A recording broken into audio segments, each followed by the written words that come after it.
à tous. Aujourd'hui, nous sommes avec Adrien Julia, qui est anesthésiste réanimateur à la maternité de la Pitié-Salpêtrière. Bonjour. Voilà. Bonjour Adrien.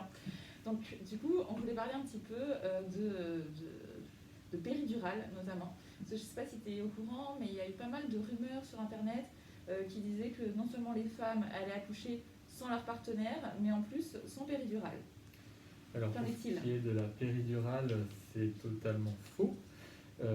Certes, certains de nos collègues anesthésistes réanimateurs sont réorientés vers des réanimations, mais quoi qu'il arrive, à la maternité, il y aura toujours un anesthésiste réanimateur qui sera sur place pour assurer la sécurité des patientes et pour poser les péridurales pour assurer l'analgésie durant le travail ou durant les césariennes.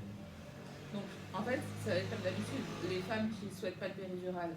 Exactement, les femmes qui ne souhaitent pas de péridurale, on respecte leur volonté, n'ont pas de péridurale, et les femmes qui souhaitent une péridurale pourront avoir leur péridurale comme d'habitude. Comme d'habitude, et dans tous les cas, 6 césariennes. Et dans tous les cas, 6 césariennes, il y a toujours différentes modalités d'anesthésie, que ce soit une anesthésie péridurale ou une anesthésie générale, comme d'habitude. Si besoin, comme d'habitude.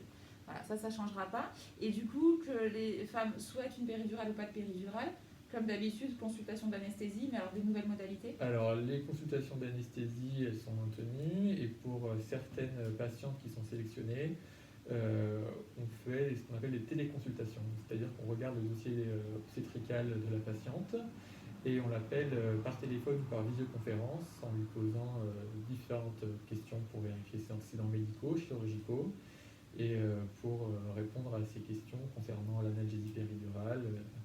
Si elle a différentes questions à nous poser, on lui répond à ce moment-là. Et dans tous les cas, elle aura tous les examens nécessaires quand elle viendra à la maternité, que ce soit pour les rendez-vous avec les sages-femmes ou avec l'obstétricien, pour ce qui est des prises de sang par exemple. Et l'examen clinique sera fait par l'anesthésiste le jour de l'accouchement. Ouais. Ok, donc au maximum, si c'est possible, que les consultations, et puis de toute façon, pour après, les patients on les voit... les plus simples. Qui sont les moins... Exactement. Ok, très bien. Et dernière question, ça avait été pas mal demandé ça aussi, parce que du coup, comme il y a cette idée de limiter les accompagnants-accompagnantes en salle de naissance, est-ce que ça change quelque chose pour vous? Eh bien, pour nous, ça ne change actuellement rien, parce que d'habitude, pour poser les péridurales, nous n'acceptons pas les papas juste pour la pose des péridurales, mais ils peuvent rester avec la maman durant le travail. Donc, ça ne change rien. C'est comme d'habitude, c'est comme d'habitude pour la péridurale. Alors le seul truc que pour nous ça change un petit peu pour la gestion de l'ensemble du travail, c'est que pour éviter les allées et venues, pour toutes les femmes qui souhaitent une péridurale, du coup, d'abord elle entre en salle de naissance, on lui pose la péridurale et ensuite l'accompagnant ou l'accompagnante la rejoint.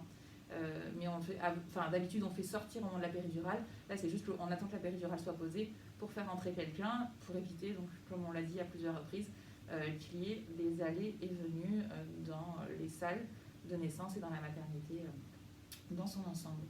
Voilà, écoute, merci beaucoup de nous avoir apporté ces précisions. Bonne journée. Bonne journée.